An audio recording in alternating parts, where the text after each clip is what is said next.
Good evening, everyone, and welcome to the George Mason Coaches Show with head coach Tony Skinn. We've got a great show for you this evening. Lots of guests to get to, including from the women's team, head coach Vanessa Blair-Lewis. We're also going to talk to a couple of student athletes as well. Jared Billups from the men's team, Paula Suarez from the women's team. We'll also speak with Mason Athletic Director Marvin Lewis as well this evening. But we're going to start things off with the head coach of our men's basketball team, Tony Skinn. And Coach, it's interesting to see. You're on an 11-game winning streak. The women are on an 11-game winning streak. It is, yes, we will knock there. It is definitely a great time to be a fan of George Mason basketball. Yeah, no, it's an exciting time for sure. Obviously, men's we're doing our thing. Coach Vanessa Blair-Lewis and her team, they're doing their thing. The history and the culture that we have at Mason from when I was here, it just feels so good. And it's a lot of fun. It's a lot of fun. Let's go back to the last game. You guys are down 16 in the first half of that game. You rally back. You end up winning by 58-57 to get to that 11-game winning streak to stay on top, first place in the Atlantic 10. You guys have had a few close calls during this 11-game winning streak. What has it been that's kind of carried you through to win these close games? Yeah, I would say it's a lot of different variables. If you look at our season last year, we went 9-9 in conference play. There were about 5 games, maybe 6 games that it came down to one possession or two, and we lost those games. You fast forward to year 2, and the basketball guys has really been on our side in those same type of games. And so you look at this group, you look at the senior leadership we have with Jared Billups, Woody Newton, Darius Maddox, Zach Anderson, KD Johnson.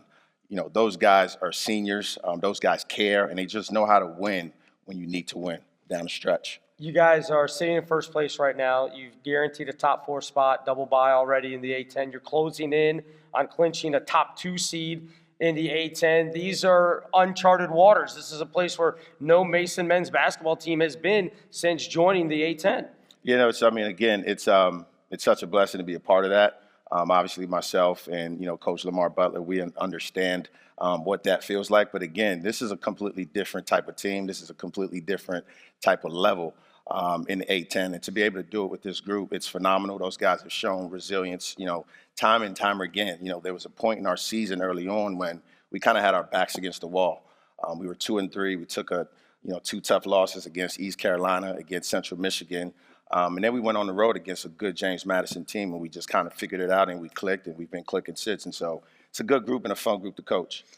Before the season, you and I talked a couple of different occasions, and you had said and told me, I think we can be pretty good this year. I don't know if you thought it would be this, 11 straight wins, sitting at 12-1 on top of the A-10, but you were confident, even if the preseason polls from the media and other coaches and things didn't think that you guys were going to be there. You had confidence in this team and your staff that you guys would be a factor in this race. Yeah, I'm a little bit of a psychopath. I did think that. Retaining Darius Maddox, retaining Jared Billups, retaining Woody Newton, just knowing who Jalen Haynes was in the season that he sat out. We scheduled because we thought we were going to be that talented and that good. The Duke game, the Marquette game, those are games that most programs try to run away from. We wanted those games, and those games helped us and prepared us. And, to sit here and, say to you that we'd have an 11-game winning streak, I'd be lying, but I thought we were going to be a pretty damn good team. One of the things that you said it in the post-game show after the win on Saturday, is that, yes, it's 11 straight wins, but you have to be conscious that if you're not doing certain things, losing is right around the corner. Yeah, that's become my favorite thing to say. Winning is so hard, winning is contagious, but losing is always around the corner. And so just staying prepared, staying humble, that's just kind of, what we have to do for the next couple of days before we go down to VCU. During the streak, you've talked about finding ways to win, doing the little things, coming up with stops, getting a big bucket, making free throws down the stretch, whatever it may be. A lot of that is mental toughness. There are guys that remember when you played that you were, again, one of those players that had that mental toughness. When you look at your team, who are some of those guys on this team that you look at and say, I know when it comes down to a dogfight, this guy is going to be there? Or maybe it's a couple guys. Who is it that this team kind of leans on in those certain situations? These guys are in the room, so I can't, I got to give all of them credit right now. Very smart. But the reality is it's been contagious. Obviously, our anchor last year was Jared Billups, but we also recruited 2 the Patriot pressure, we brought in Katie Johnson. And if you look at our games, it's literally just somebody different every single game on both sides of the floor. Offensively, someone's giving us something different. Defensively, it could be Woody Newton tonight. It could be Katie Johnson tomorrow. It's Jared Billups a lot of nights. And so there's just a bunch of different guys that do a bunch of different things for us defensively. And these guys are just buying into it. And again, you look at the game against St. Joe's down the stretch, Darius Maddox is one of the best, if not the best shooter in our league. And there was a moment where I felt like I needed to put him back in the game, but our rhythm was flowing the right way. And, just having a quick conversation with Darius, it was easy for me to say, I'm going to stick to this group because we are a selfless group. And it's a, major reason why we're being successful right now. I think one of the interesting things, and you talk about you mentioned a bunch of different guys in there, and all of them have had particular weeks or games during the year that you go, wow, that's an impressive game. I think about Woody, dropping 27 out there, hitting 8 threes against St. Louis. Shout out to Atwood. This team is in first place.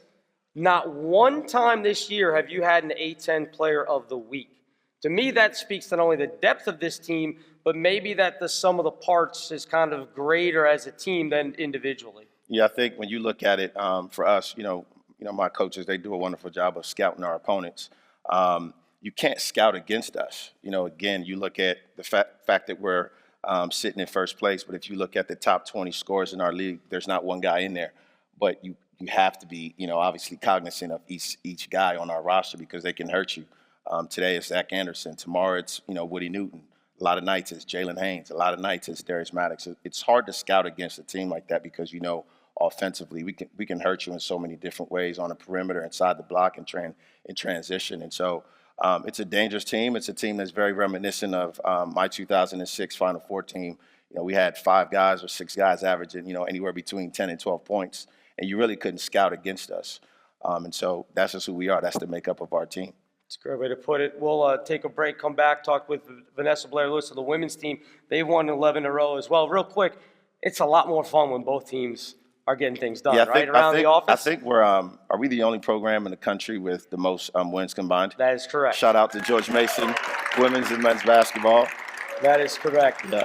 That's head coach Tony Skinn. We will come back on the other side, and we will talk to the women's head coach, Vanessa Blair-Lewis. She's got her team on their own 11-game winning streak and right there near the top of the A-10 standings as well on the women's side. So we'll take a quick timeout and come back and talk about the women's 11-game winning streak right after this.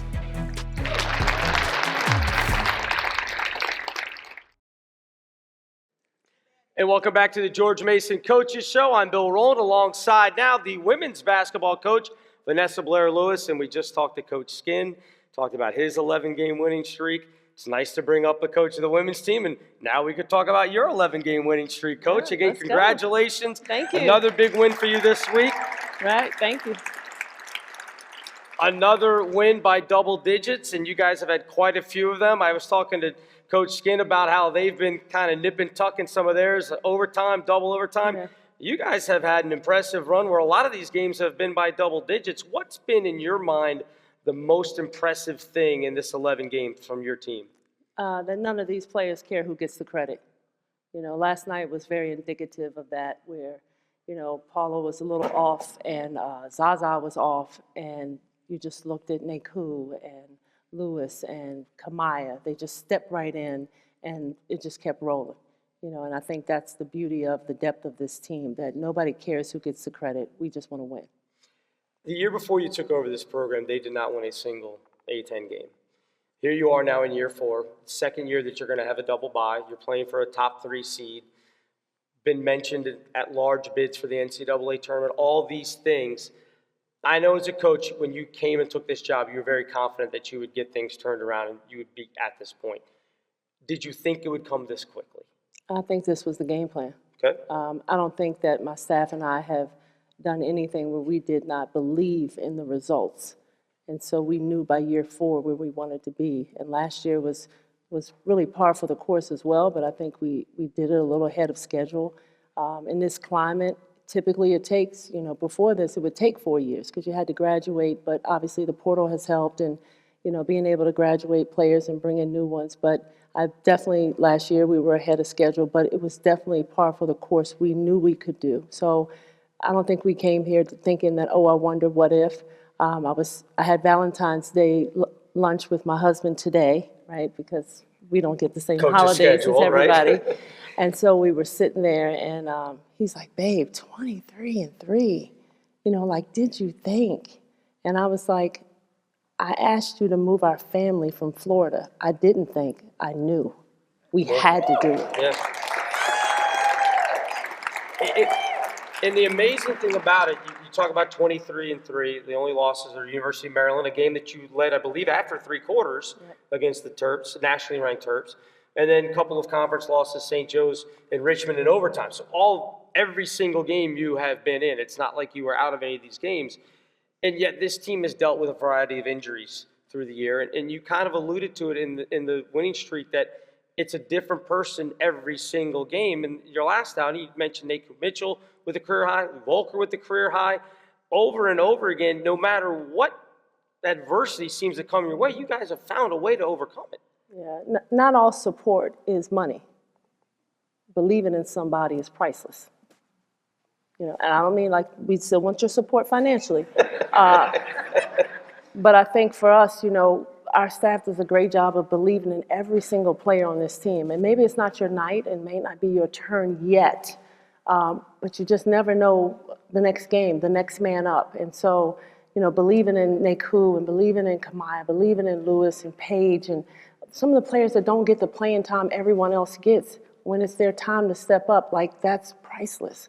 And I hope that they feel that there's a belief in them from the staff and from their teammates. And so we were just proud of them last night. Like, when everything could have gone downhill, to see Naku and Lewis come in and do what they did, it is the expectation, but sometimes when you're not that person, you forget that you're still her anyway. We're going to talk with Paula here coming up in a couple of segments. And I know she came as a freshman when you first started, but she was not one of your recruits. She was recruited by the last staff. How glad are you that she decided to stick around for these 4 years? Oh man, if you listen to our coaching staff, man, oh my goodness. When Paula walked in, she was probably 77 pounds. I was like, who is this? And what is she about to do? And every year you just talk about growth and development and staying the course. And she's so independent. She'll get on a plane and the next thing you know, she's at Dulles and she's like, can someone pick me up? I'm like, wow, when did you leave? But she just, whatever you ask her to do, she does it. She doesn't complain. She's the first one, she's the last one. We've asked her to do so many things, like talk and shoot, and now she's doing that. Like, so we're really happy for her. She's the leader of this team, and we're definitely glad that she stayed with the staff. The A-10 with yourselves in Richmond and St. Joe's at all different times, all 3 of those teams have been listed in those predictive brackets and everything else. I want you to make the case right now for all 3 teams from the A-10 to be in the NCAA tournament. Can I just make the case for us? Absolutely, absolutely. But it just shows how good. Yeah. It shows how good the conference is when you've got that type of respect from all the top teams. Yeah, and I don't think that's just the case for this year. Last year was the case as well. Sure. St. Joe's, Richmond, and ourselves, we definitely, all of us, deserve to be in that conversation and be on that stage. And nothing's different this year. All of us have won out of conference. We've done a yeoman's job in conference. We continue to do great things and shock a lot of the mid-majors and the Power Fives. So I think that what usually happens is it's those other teams get a chance to play in those conferences where they're playing against people every single night with a higher, net ID. But I would put any one of us up against any of them, and we would come out victorious. Yeah, I think it's, again, a testament to what you guys have done. Richmond, St. Joe's, the 3 programs have all been up there and all deserve to be in that conversation. Absolutely. And hopefully on Selection Sunday, all 3 will get selected. Make the case for these fans. You got about 30 seconds to come down and see you guys at Henrico for the A-10 tournament. Prior to Henrico, March 1st is our last home game. It is senior night. It's the beginning of Women's History Month, and yes, we're going to celebrate that, right? Yep. And what we want to do is pack the bank. Tell everyone these women deserve not your support. They deserve you to come watch them play. Come watch them play, and no more deserving than our seniors and Tavi and Kamaya and Nalani and Paula Suarez. Let's pack the bank for them, and then let's take the show on the road to Richmond. There you go, March 1st. the last home game, and then your tournament will start March 7th, that Friday down at Enrico. So we hope that everybody will make the trip, just a short trip down 95 to see the women play again. 11 straight wins, top 3 right now in the A10. They've got it going on. We hope you'll come out and see them. That's head coach Vanessa Blair-Lewis. When we come back, we'll talk with the athletic director who's put all this together. Marvin Lewis will join us next right here on the George Mason Coaches Show.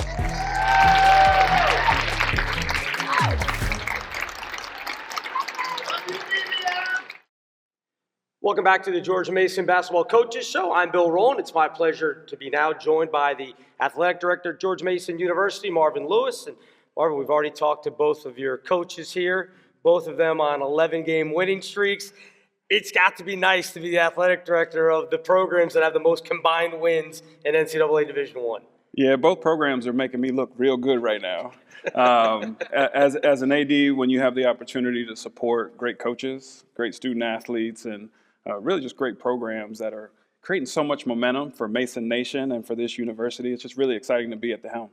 We've got some of our student athletes here tonight. Obviously, we're going to talk with Jared Billups from the men's team, Paul Suarez from the women's team, but their teammates are here as well, and some of the support cheer staff and dance team and the Green Machine, a lot of student athletes. A lot of it goes into a lot of support. Talk about how much fun it is when you get everybody kind of in the same room and all kind of pulling in the same direction. Yeah, when I first started, one of my talking points was that I wanted to create a championship culture. And the student athletes, the coaches, the staffs are creating that on the court. But we also have to build a championship culture around them. And so whether it's the Green Machine, whether it's fans, even our administrative staff have done an amazing job of rising to the occasion and stepping up to support these programs. We've got some exciting things coming up on campus as well, a new academic center. Talk about that, what that's going to mean for the student athletes. The Basketball and Academic Performance Center is going to be a game changer. Truly the crown jewel of our athletics department. First, when you think about our flagship programs in men and women's basketball, this is going to create a home. It's going to have their weight room, their locker rooms, their lounge space. They're going to have the coaches' offices and obviously the practice areas. So for men and women's basketball, this will be home and really set the stage for a great culture and experience for them. But what I'm most excited about is the Academic Performance Center, because that's going to impact all 22 sports, all 500 student athletes, and really exemplify what we're doing in the classroom already.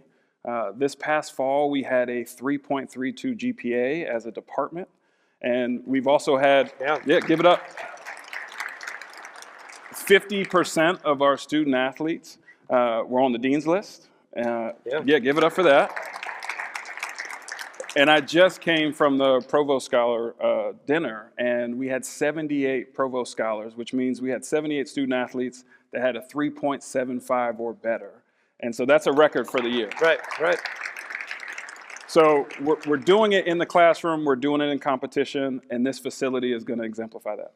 When you look at how that facility will impact the entire student-athlete experience, it's got to make you feel good. I mean, the success on the field, on the court, whatever it is, that's exciting, but obviously we're here to send these student-athletes off into their future with the best available resources that we can give them. So my main goal is, to your point, giving them the resources to create transformational experiences for each of these kids. And my goal is to have every student athlete have an internship and be well prepared to take the next step into their careers. When you talk about, even if I think back to my own experience, one of the challenges I had was I wasn't necessarily confident to take that next step because I hadn't had the reps of speaking in front of a group or how to interview or doing a lot of the things that many of our regular students are doing, like internships and studying abroad. So I want to create those experiences for our student athletes so that they're ready to take on the next chapter, because I truly believe that they are the leaders of tomorrow. And when I talk to executives, CEOs, et cetera, they want student athletes. They want to hire these student athletes because of their time management, because of their discipline, because of their ability to perform under pressure. Right. And so I just want to make sure that not only does this community have access to the students, but the business community specifically. When you look at the demographics of this area, Northern Virginia area, Mason is sitting right in the crown jewel where there's, the money, the economics, all those things. I mean, let's be honest, it's, Fairfax County, Loudoun County, two of the richest counties in the country. How can we reach out and get the support of Northern Virginia, kind of have Mason become that University of Northern Virginia, if you will, and kind of get everybody that, maybe they didn't come here, but they live a mile away to support some of the great student athletes that we have here. No, you're spot on. You're going to hear this more often from me and from our marketing team and all those on our external side. We want to be Northern Virginia's college team. When you think about our university, we have a campus in Prince William County, we have a campus in Arlington, and when you think about the university's impact on Northern Virginia, it's tremendous. And so with us serving as the front porch of this university, we got to do our job of making sure that the Northern Virginia community sees what's happening on this campus and sees us for our value. At the end of the day, when you think about who's supporting us, you said it, it's the business community. If businesses want access to our students, come support us. If there's families in this area that are looking for entertainment for their kids, whether that's through summer camps or coming to our games, we want to be that entertainment opportunity. And so we're going to continue to message being Northern Virginia's college team, and we're looking for all the counties in the area to come out and support us.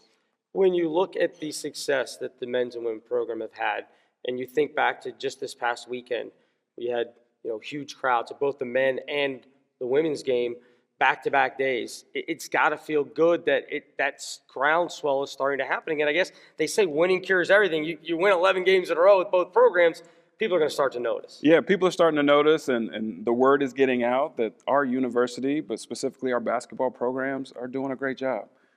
Think about this. Tony started 2 years ago and had, 3 scholarship players at the time? So to be able to retool that team in such a short period has been great.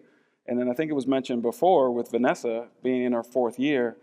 4 years ago, we didn't win a conference game. Right. So we've turned these programs around because we got great coaches, great student athletes, and great cultures, which I'm really proud of. And we've also been able to bring the coaches show to here to the fine Center for the Arts. I mean, this is fantastic to bring the student athletes and coaches up on a big stage like this and kind of use a facility that they probably walk by every single day. And a lot of these, they probably never thought they'd be in a place like this, right? Well, no, this is great. I'm so excited that CVPA has supported us. Yeah. When you think about partnerships and the value that athletics has on a college campus, we do more than just sell tickets. And in serving as the front porch, we need partners like the Performing Arts Center to help us amplify our message. And this is just one opportunity of many that we're going to keep building and strengthening partnerships with campus. And I look forward to keep this thing going. We look forward to having you join us for more of these and to get more excitement out of the community. I want the problem for you coming up in a couple weeks on how you're going to get flights back and forth to 2 different NCAA tournament spots for the men and women. Well, that's a great problem to have. I'm ready. I want you to have that problem. Athletic Director Marvin Lewis joined us here. We'll come back on the other side. Jared Billups from the men's basketball team will join us next right here on the George Mason Coaches Show.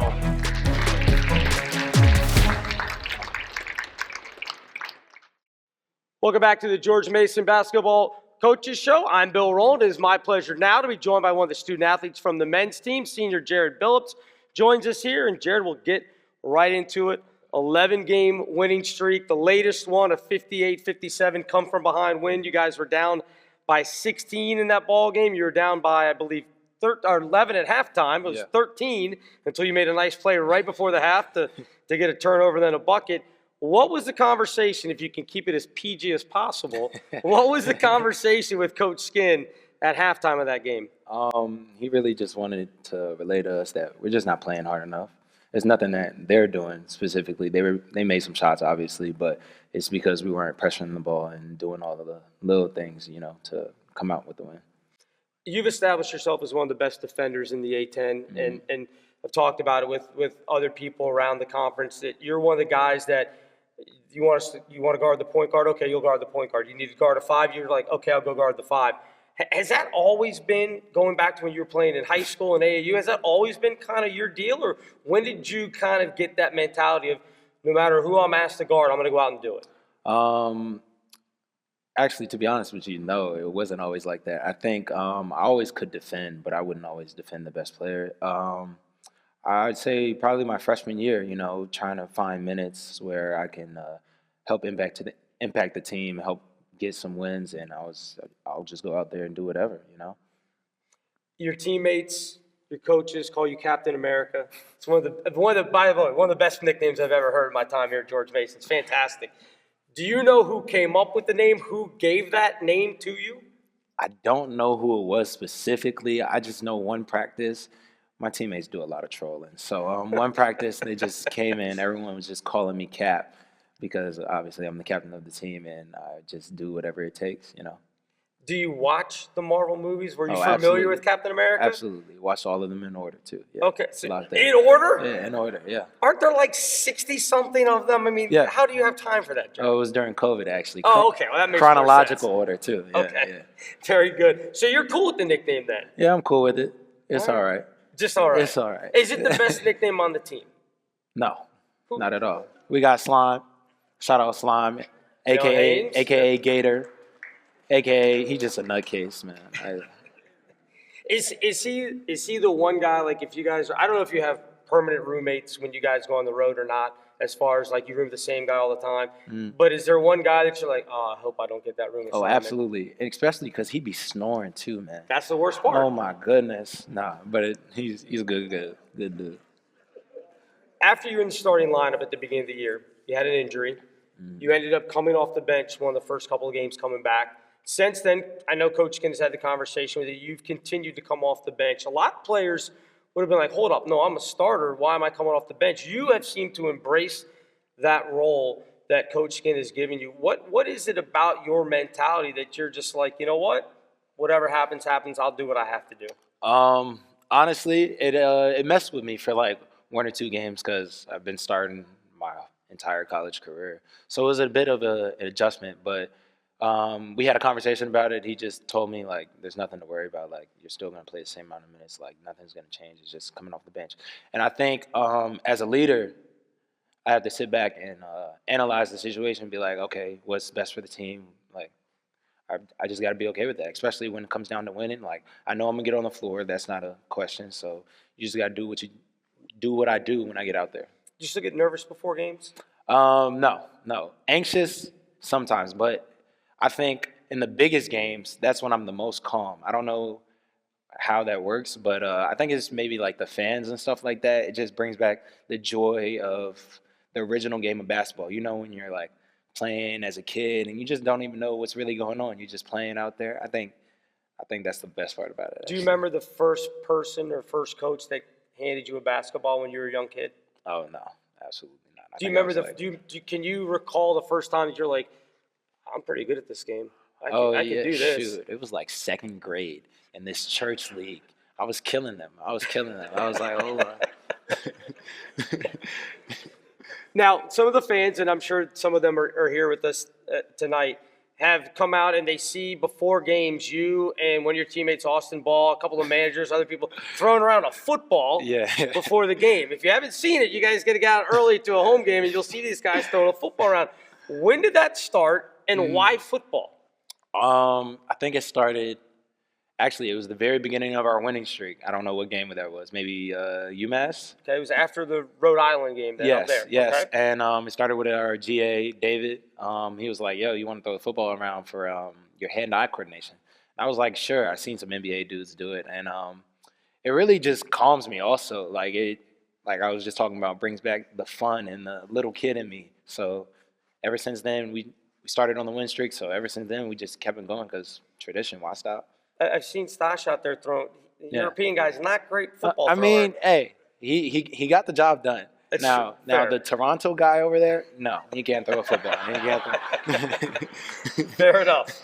All right, last thing for you. Your bio on GoMason.com says that you're a chess player. Mm-hmm. How does chess and basketball kind of relate to each other? Because a lot of times you have to be real cerebral when you're playing basketball. How do they intermingle with each other? Honestly, they're very similar because I think you have to analyze the game. Like you just talked about, what was the conversation at halftime? Okay, sometimes you're down in chess, and you got to read what the other player is doing. It's basically the same game, making adjustments, all those things, you know. All right, Jared Billups, we appreciate the time. Thank you very much. 11 straight wins. His team's sitting in first place in the A-10. They will have the first ever double bye coming up in the A-10 tournament. We thank Jared for stopping by, all of his teammates and supporters down here as well. Coming up next, Paula Suarez from the women's team will join us. Stick around right here in the George Mason Coaches Show.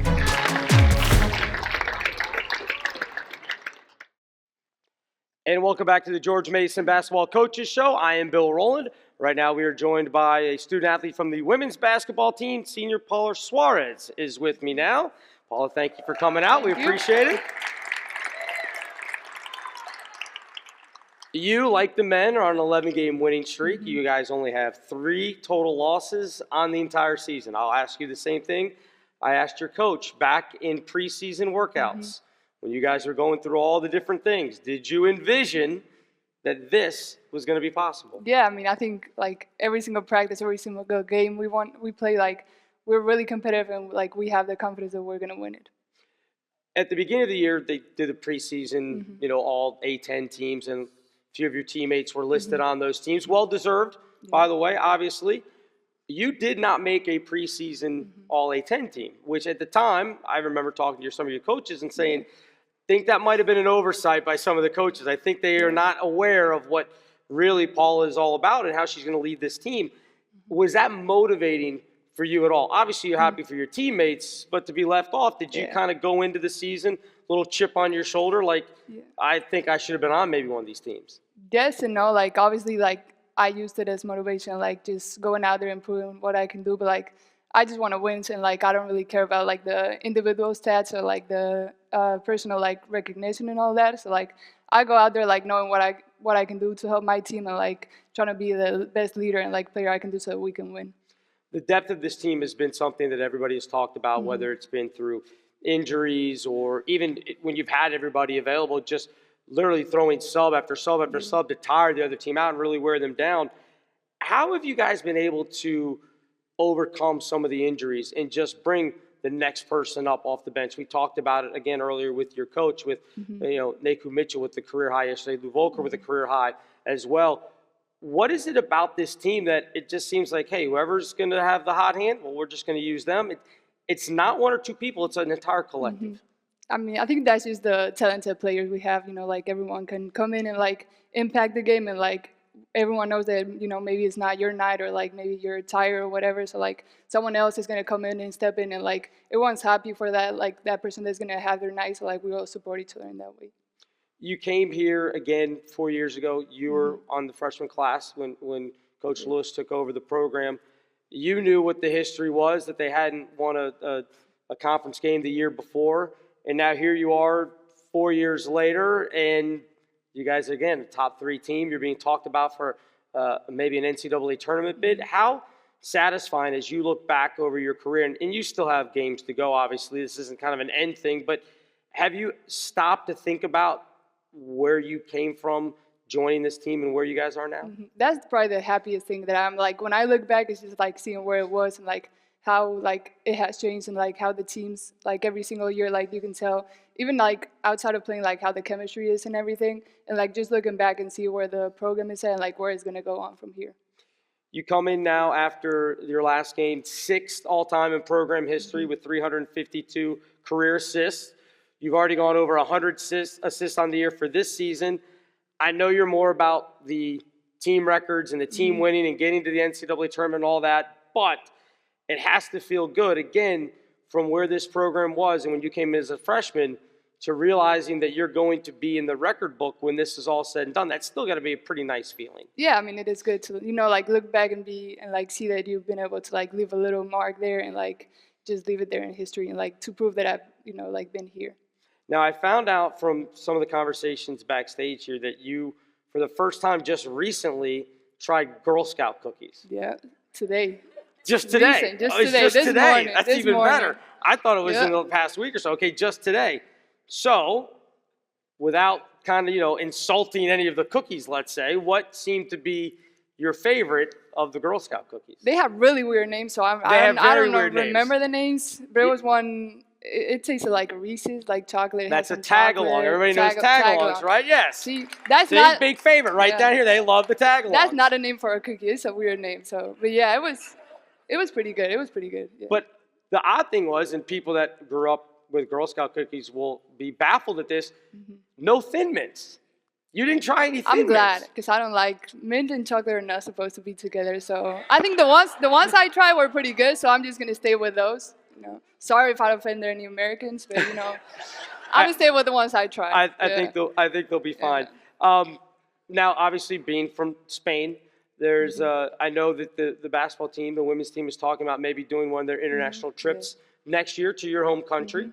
Obviously, you will have graduated, moved on, but it's got to be a little exciting to think, hey, you know what? I'm going to see some of my friends maybe next summer, even though I'm not with them anymore. You can still kind of show them around. Yeah, I definitely wish that I could go, but I'm excited that I'm gonna be there. So they're coming to my home, and I'm gonna go there and visit them, and show them all the good places, show them real food, that they can try, and just show them around a little bit. Where outside of your home city, because obviously you're going to say that that's the best city, but where in Spain, if somebody is going to go over, where would you say, hey, make sure you get to this city, make sure you see this thing?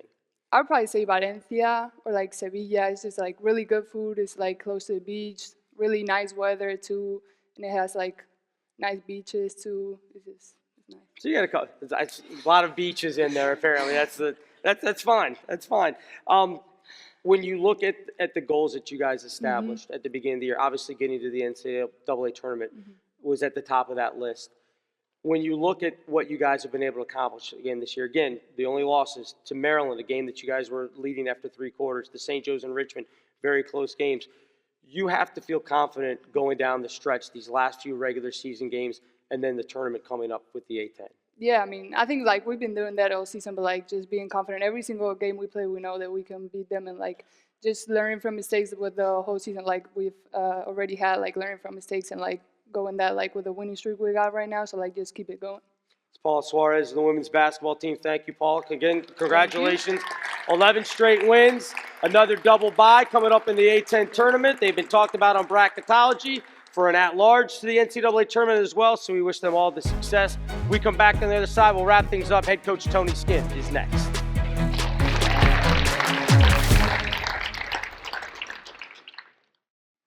Welcome back to the George Mason Basketball Coaches Show. I'm Bill Rohn along with head coach Tony Skinn. And fans, if you're looking for basketball tickets, George Mason men's and women's basketball 703 fan appreciation ticket sale is going on right now for the remainder of the home games during the 2024-25 season.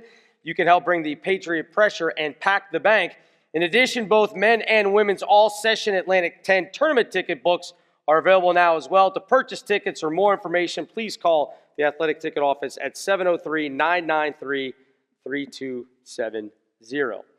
So let's go ahead and talk about that, Tony. The A10 tournament coming up. Don't have to go to Brooklyn this year. It's right here in the backyard, a very familiar place for you, down at Capital One Arena. Be nice to get a contingent of Mason fans out there, but it should be a very exciting A10 tournament. I know people look at the standings and say, oh, it's Mason, it's VCU. But I tell you what, those teams that are behind you guys, it's going to be a dogfight all the way through. Yeah, no, obviously there's a little bit of a comfort zone knowing that we just got to take a 30-minute drive to go play in our conference tournament.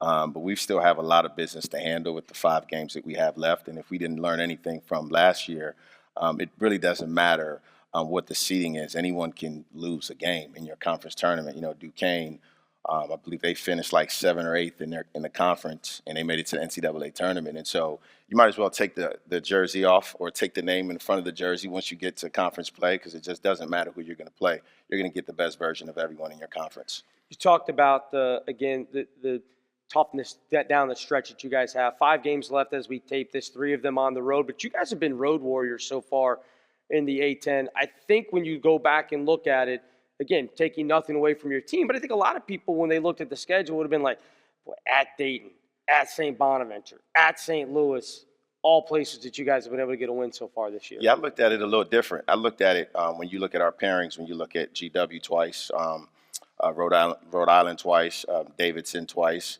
and then what's the fourth? I'm forgetting one fourth.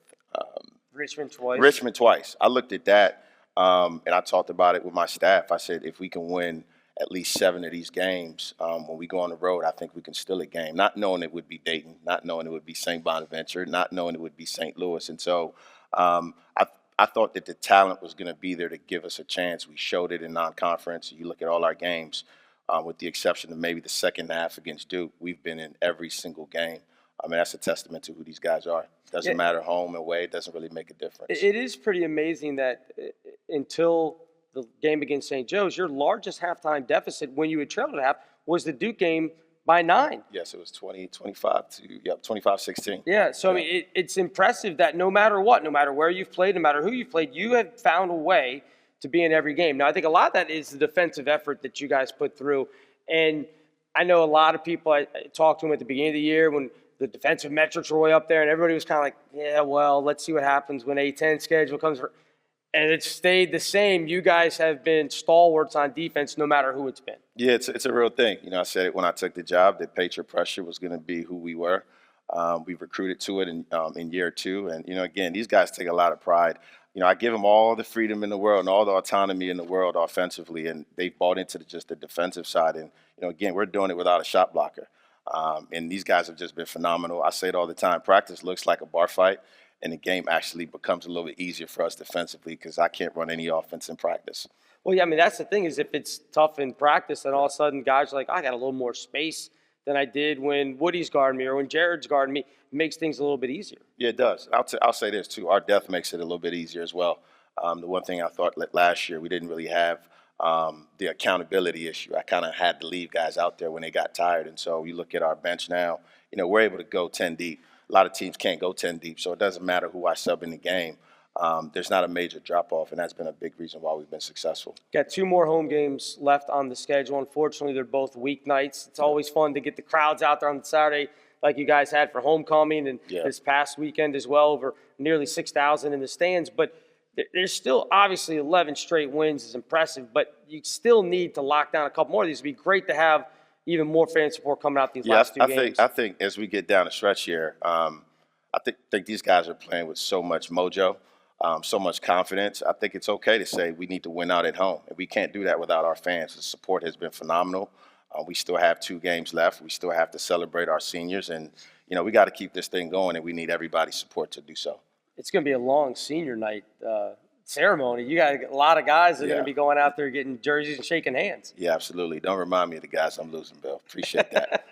You can always replace, right? I mean, it's what happens. We've all been through. You've all gone, and that's part of being a head coach. It's just you got to go out and find the next guys, right? Yeah, but absolutely. The nice thing is, and I know just real quick, you've talked about not wanting to compare this team to 06. They've got an opportunity to make their own legacy here at Mason, put their own number, own year up in the rafters. Yeah, 1,000%. You know, what we did in 2006, 19 years ago was special, changed my life, changed my teammates' life. But with all due respect, this team is doing something different. They're doing it at a high level in the A-10, something we didn't do. We were in the CAA.